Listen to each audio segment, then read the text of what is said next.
Lawyer Martin describes Barrow's government as a struggling one, saying the economy of the country continues to cripple. Activists celebrate as George Floyd's Derek Chauvin could spend up to 75 years in prison. South Africa may soon lift Johnson & Johnson vaccine suspension, which stopped over fear of side effect. These and more coming on The World Today. Stay with us.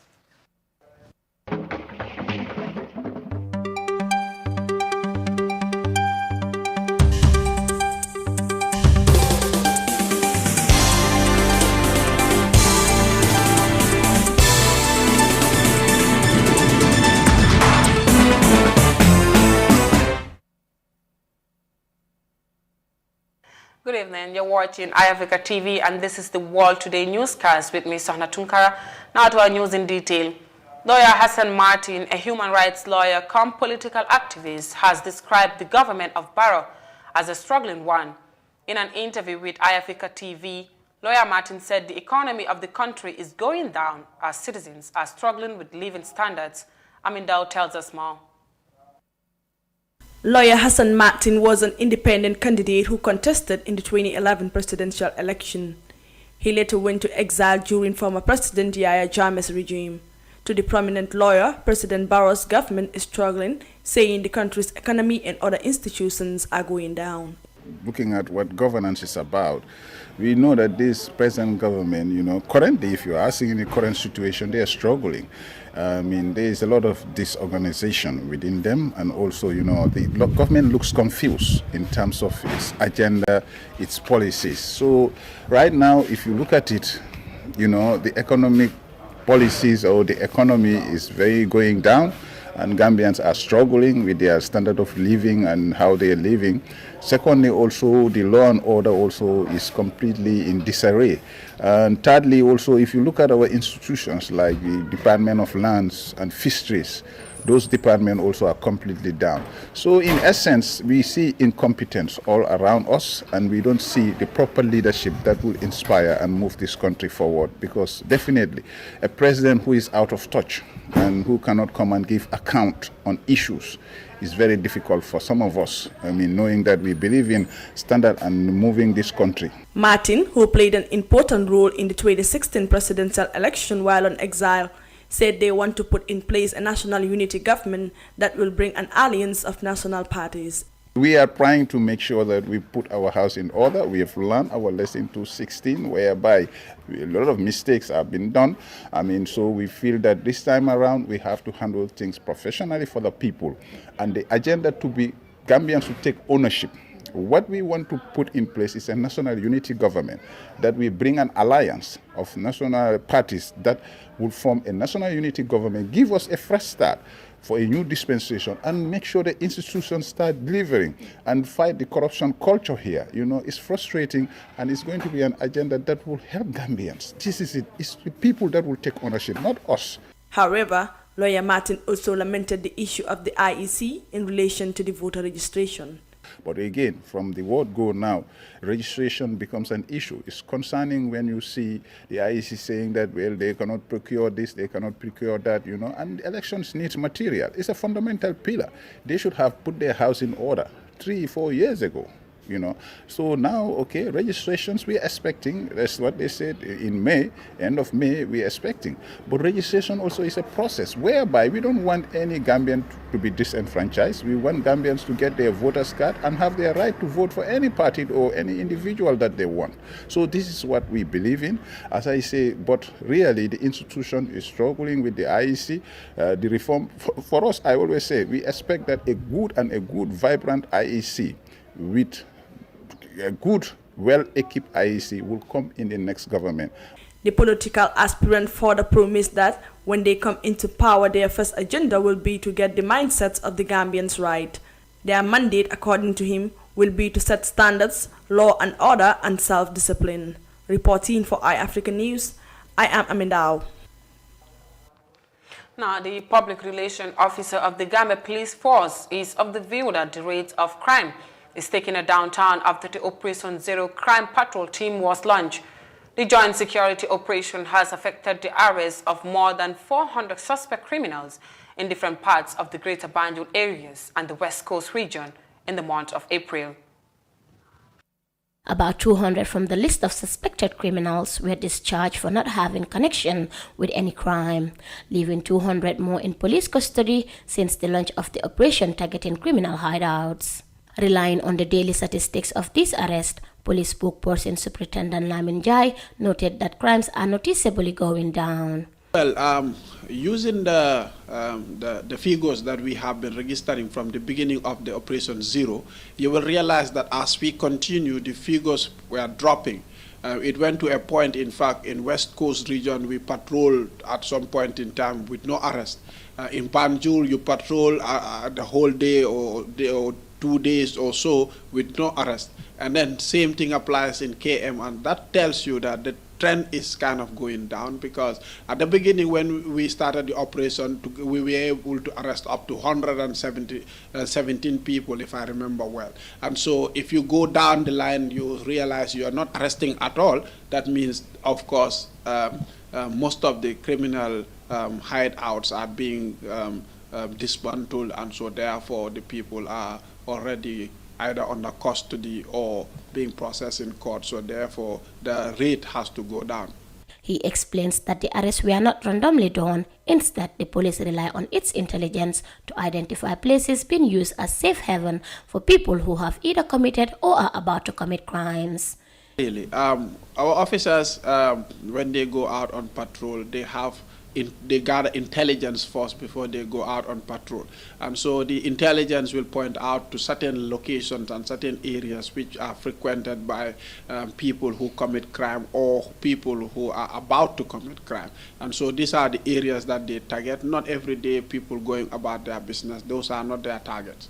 But if they go to certain Indian places that are part of the intelligence that they have gathered, then they will find individuals there. In fact, at certain instances, they found people with evidence of suspected stolen properties, or they found them with instruments that are breaking and stealing instruments. So those are all evidences to show that these individuals within this particular location are connected in one way or the other to some form of crime, and therefore they need to be subjected to further investigation. The police force is now looking up to expanding this form of joint operation to the rest of the regions. Very well. In fact, as we are on this Operation Zero, although the fact that the numbers are coming from, the reports that we are receiving are coming from, most of them are coming from Greater Banjul and West Coast region, is the fact or the reason why, in fact, the operation is coordinated within these three regions. But simultaneously also, other regions are conducting their own patrols, because the same services that we have here are also existing in all the regions, and they are also having their own task force, and they are patrolling within their regions as well. Among these cases from the patrol operations, non-documented immigrants were handed to the Immigration Department regularizations, while those with suspected drugs were referred to the Drug Law Enforcement Agency. Meanwhile, more than 60 people have been charged for crimes relating to going armed in public, breaking and stealing, drinking and driving, among others. For iAfrica News, I am Fatoumata Kasim. From the reports by Fatoumata Kasim, moving on to the U.S. A few hours after the court gave its final verdict in the trial of Derek Chauvin, protesters led by activists marched through New York City's Brooklyn to celebrate the historic victory. This comes after former police officer Derek Chauvin was of murder in the death of George Floyd in May 2020. Details in this report. At last, justice is served for the death of an African American who was killed by a former Minneapolis police officer last year, as Derek is convicted of murder and manslaughter in George Floyd's death. The overall mood for many seems to be expressing frustration at the system that they said enabled his death and other Black Americans. Prominent figures including Nancy Pelosi and Hillary Clinton took to social media expressing relief that at last Chauvin was held accountable for his actions. Tones of well wishes were also showered on George Floyd's family. Now that Derek is dancing to his own tune, American activist Maya Riley said they have got a little bit of justice that they deserved. We got justice for once.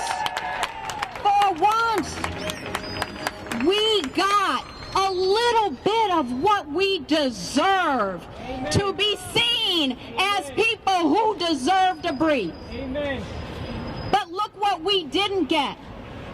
Peace of mind, that we would get a jury verdict that said the prosecution proved its case. Because we knew before a jury was even impaneled that it was murder. But today we celebrate that it's justice and not just us. America experienced a heavy movement of protest last year when Floyd was killed. His death sparked mass protests in almost every city in the U.S. and drew attention around the world, leading to the creation of Black Lives Matter movement. Chauvin was found guilty on 3 charges of second-degree murder, third-degree murder, and manslaughter, and could serve up to 75 years in prison. If you are wondering why we keep being killed, look right here. They come to our neighborhood. They come to our city. They open this shit. And they're tough. As the crisis in Tigray has entered its 5th month with no clear end in sight, UNICEF said concerns about the harm to the crisis will cause to children are now being realized. The United Nations Children's Fund reported destructions to the systems and essential service which children rely on, leading to 1.4 million children being out of school for more than a full year since March 2020. And according to assessments, violence and looting have left 25 out of 40 hospitals and 183 out of 224 primary health care facilities in the region non-functioning. Disturbing reports have continued to emerge of widespread abuse of civilians in Ethiopia's Tigray region, nearly 6 months since conflict erupted, the UN Children's Fund said on Tuesday. The conflict is the result of months of escalating tension between the Ethiopian government and the dominant regional force, the Tigray People's Liberation Front, which culminated in Prime Minister Abiy Ahmed ordering a military offensive after rebels attacked a federal army base. James Elder, UNICEF spokesperson, said there is no end in sight to the conflict after returning from a visit to the northern Ethiopian region. More than 1 million people displaced, and everything I saw fighting continues. Access and security remain serious issues. UNICEF has been concerned from the onset about the harm this is going to cause children, and unfortunately such fears are being realised. We have a protection crisis. What is really emerging now is a disturbing picture of severe and ongoing child violations. There's also, unfortunately, an education and nutrition emergency, and I saw extensive destruction to systems and essential services that children rely on. Elder said apart from the education crisis, the Tigray region is also in the grip of a nutrition emergency linked to Palagin and the destruction of medical centers and costly irrigation system, which farming communities cannot do without. The many children I spoke with, there was one girl who was 16, Merhawit, Merhawit. She had walked 300 kilometres with her baby brother on her back from the west of the country amid pretty intense fighting. That was 300 kilometres and in broken flip-flops. Those stories abound. She was, a star in physics, and now she's searching for food and hasn't seen a classroom in a year. We had a recent assessment in 13 towns and saw that more than half of boreholes are non-functional. Important to remember that these were really advanced systems supporting hundreds of thousands of people with generators and electrical circuitry all looted or destroyed. The spokesperson also urged all those with influence on the military actors involved in the conflict to condemn rights abuses against civilians, saying severe and ongoing child rights violations have been reported by victims. We have an average of 3 cases of reported gender-based violence. Remembering, of course, this is probably the tip of the iceberg because reporting is very, very difficult, both through transport, cost, security, and cultural elements of shame and so on. But yes, I heard traumatic stories of, children as young as 14. I heard reports of gang rapes, quite bewildering. Within days, militias from the neighboring Amhara region had joined the fray, reportedly followed by some troops from the neighboring Eritrea, a long-time rival of Tigray. According to the government, the region had been secure by the end of November. However, TPLF resistance has continued amid accusation of extrajudicial killings and right abuses on all sides. According to the UNICEF report, from 1st January to 16 April, one health center has averaged 3 cases of reported gender-based violence per day. UNICEF is leading efforts to rehabilitate damaged water schemes, supply of water through truckings, and the provision of hygiene supplies. Through these efforts, more than 640,000 people have received safe water from personal use so far. For iAfrica News, I am Fatoumata Kassim. From the report by Fatoumata Kassim on Ethiopia's Tigray crisis, we move on to Tunisia, where despite the impact of the global COVID-19 pandemic, e-commerce industry has gained momentum after the second phase hit the country. Businesses were adversely affected since the outbreak of the novel coronavirus, but many Tunisians got online to create new job opportunities. The government has encouraged citizens to do more businesses with online formal markets, which ASOS guarantee. Aissam Sefi is the founder and CEO of Big Deal, a successful Tunisian e-commerce platform. He says that the second wave of the pandemic has created jobs and offered opportunities for many businesses operating in the e-commerce sector. The first wave of the pandemic was a difficult period due to the lockdown and the unpreparedness of the e-commerce ecosystem in Tunisia. Since then, we've adopted our activity and technology to the new market needs by connecting e-merchants with customers. Now the business is booming for e-commerce and payment on delivery. The Big Deal founder is also the vice president of the National Chamber of E-commerce and Distance Selling in Tunisia. He represents hundreds of entrepreneurs who pay salaries, corporate taxes and social contributions online. The e-commerce trader decries the spread of the informal market on the web. Many people who are working in the informal and parallel market have moved the business to the internet by selling smuggled products through social media. The digital transformation to e-commerce was faster for these illegal operators than ordinary companies, SMEs, retail sector, and even some startups. Authorities in the North African state, however, say the Ministry of Commerce and Tunisian laws guarantee the rights of online operators as well as customers in the formal market. My advice to the consumer is to buy from the online formal market because there are guarantees. Checking the online store notes and comments by other customers is important.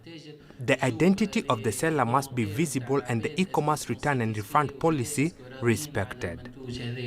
Tunisians can use the Click to Pay and e-dinar service to buy online. The Commerce Department says most transactions rely on payment on delivery, as many consumers still do not trust electronic payment systems. Despite the negative economic repercussions of the first and the second wave of the pandemic, experts believe the e-commerce boom is a bright spot. The Tunisian government is supporting all e-commerce projects in order to boost this sector in the country. We'll now take our first commercial break and the news continues. Stay tuned. coono di dem dëkk ba dëkka rawatina ba foofa ca Sénégal pour jëndi daal jeex na fii ci biir réew mi ak Stroll Company sa jaaxle jeex na waaw dineen defar bépp xeeti daal te itam dinay déggee rafet ci ay njëkk yu yomb compagnie bi lee di Stroll dineen la defaral daal aso bi fekkee ne danga nekk ci political party bugga nga niroo leeg say waay ngay dem foofa ca Stroll Company ñi daal di la defaral daal bu dëgër baax te rafet moo xam itam danga am xew bugga sa yére niroog sa daal demal seeti ñii di Stroll Company te emuñ ci loolu dineen la defaral sa daal si saasi boo demee ñi nata la nga toog wax leen li nga bëgga ñi defaral la ko te itam dineen defar daal si wholesale wala retail seeti leen foofa sa Suncu Alaaji te nag lu ci gën a neex mooy doomi Gambian moo ko moom teg ci di dimbale ay ndaw pour ñi am fu ñuy xëyee seeti leen foofa ca Suncu Alaaji ca Kunkujang Johnson boo demee rek di nga gis seen table nga daal di leen dem seeti sa xol nee nga am sa daal boo yàgg mi bét mun ngaa nemmeeku seen website bi si www.strollshops.com wala nga oo ñu si 7473692 wala 7150195 ak Stroll Company sa jaaxle jeex na ci dem beeg dëkk bi ci daal kese.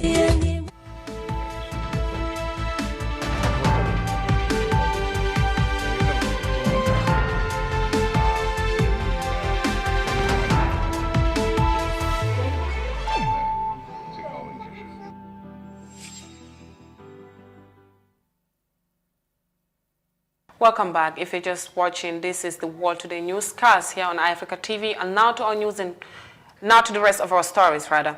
The Federal Republic of Germany has presented 2 beach patrol Land Cruiser vehicles worth 4.6 million to discharge the affairs to the Gambian Navy Service to ease their patrol works around the riverside. The move, according to German officials, is meant to assess the work of the Navy as an appropriate operating resource. The vehicles will help strengthen the patrol activities of the Gambian Navy along the coast of the River Gambia. The Gambian Navy is responsible for patrolling the coastline against illegal activities ranging from human smuggling, trafficking, among others. Bon Banisht, liaison officer of the German Federal Police, says the 2 cars came in as grants from the German government to support the work of the Navy. The states of the European Union are financing a project realized by our Spanish colleagues from the Guardia Civil, and the Gambian Navy profits from trainings in order to improve the surveillance and the protection of Gambia's smiling coast. I have the great honor to hand over 2 functional brand new Toyota cars, thank you, worth 4.6 million Dalasi as a grant from German taxpayers, you may say, to our Gambian partners represented by the Gambian Navy.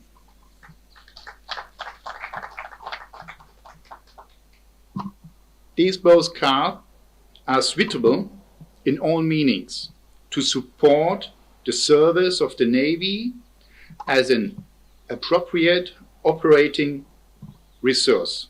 Madani Senghor, commander of the Gambian Navy, commended the gesture, saying that it will help in curbing human smuggling, among others. Such gestures are necessitated by the need to curb the challenge of illegal migration, human trafficking, and human smuggling by boats. It is, however, important to note that the major drivers of irregular migration, or the push factors in our region, include, but not limited to, the unemployment and the lack of opportunity for the youths, who are the main participants in such ventures. Such journeys have recently contributed to exacerbating the political, economical, and social challenges of both the countries of departure and the countries of disembarkation. Meanwhile, Mrs. Isabel Bloch of Charge d'Affaires in the Gambia emphasized the importance of the Gambian Navy in terms of surveillances, adding that the Navy's work cannot be effective without using proper equipment. The Gambian Navy helps in activities taking place along the coastal areas of the country, ranging from rescuing people, addressing human smuggling and trafficking, among others. Reporting for iAfrica News, I am Mariama Cham. From the report by Mariama Cham, South African health experts are considering resuming clinical trials of the Johnson & Johnson vaccine after it was suspended over fears of side effects. The country's health regulatory body says the trial could proceed with strong guidelines put in place, and few countries, including the United States, had halted the use of the Johnson & Johnson vaccine due to unusual blood clot effects. South Africa is eager to get its Johnson & Johnson's COVID-19 vaccine study back on track after it was temporarily halted over fears of clotting. The health regulatory has recommended that the Sisonke trial be allowed to continue with strict conditions. The vaccine-induced thrombocytopenia and thrombosis is an idiosyncratic reaction. It's an immune-based reaction that is we cannot predict who gets it.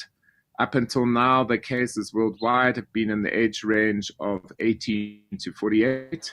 And so, in fact, we are going to go ahead. We haven't seen a case of the so-called VITT or VIT in South Africa. The benefits outweigh from Johnson & Johnson the current risks. And there was only one person that died in USA with this platelet problem. Remember, it's not the same than one would normally expect if you get clots. So this is a different mechanism that's being used. It's a very extremely rare condition. Most recipients who have received the jab are women with an average age of 40. Just under 150 people have reported severe side effects, but none for clotting. Doctors are being asked to be vigilant as the possibility cannot be ruled out. The VITT presentation is with severe, unrelenting headache, or severe chest pain, unrelenting, and severe abdominal pain that is continuous and unrelenting. Those are because these are clots occurring in major venous systems in the head or in the abdomen, and this is not a mild presentation. People will want to go to hospital, and the clinicians need to be aware. Recipients will also be updated accordingly before taking the jab. And the informed consent forms will go through specifically all of the new information. So people are required to read that. This is a study, so that it is important for them to do before they sign off.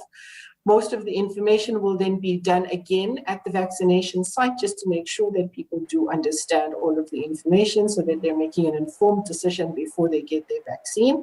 A decision on how soon vaccinations will resume is expected in the next coming days. 200,000 vaccines still have to be administered before a second phase mass rollout begins in mid-May.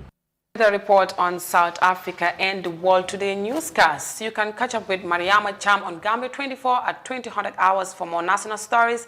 I am Sohna Tunkara. Thanks for watching. Have a lovely evening.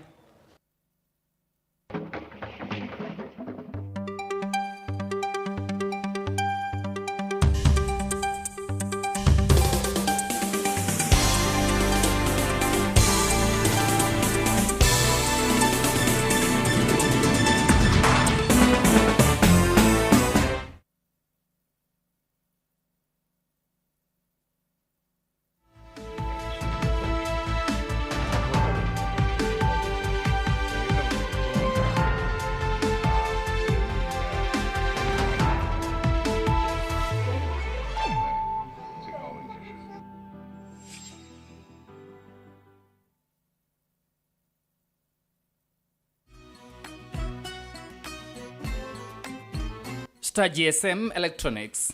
Special Ramadan promotion starting from April 4th to 15 on all our Sloster home appliances such as two-way gas cooker, microwaves, washing machines, stand fan rechargeable that can last for 8 hours, different stand freezers, deep freezers from 140 to 400 liters, blenders, stand and ceiling fans, solar panels ranging from 150 to 600 watts, different types of solar batteries, stabilizer ranging from 500 watts to 2500 watts, originally flat screens from 17 to 65 inches. All our items are durable,